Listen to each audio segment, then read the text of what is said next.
You want to see how I made this cool looking bar of soap? First, I put on my gloves and my safety glasses. I melted my hard oils on the double boiler. Then I added my liquid oils. I'm just checking the temperature.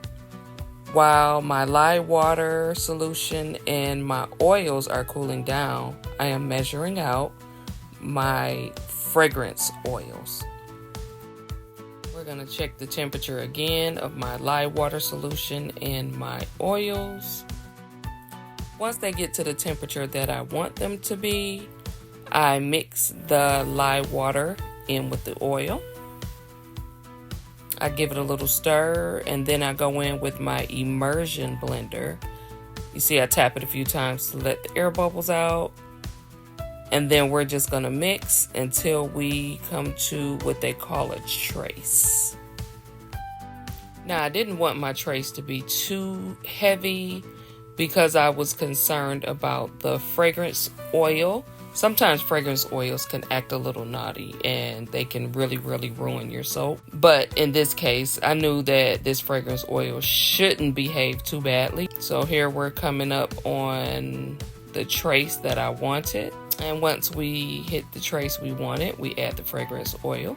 And these fragrance oils I purchased from Nature's Garden. We mix a little bit more.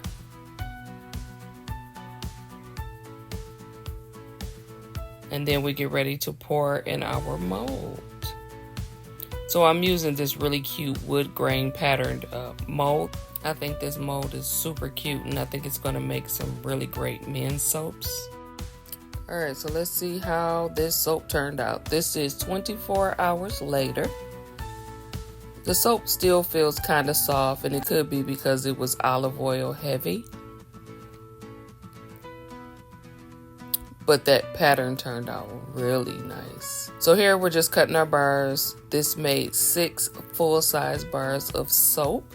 And I am super proud of the finished product. Only time will tell if the soap will turn brown because I did use a vanilla fragrance. And vanilla tends to turn soaps brown. But look at that. That is cute.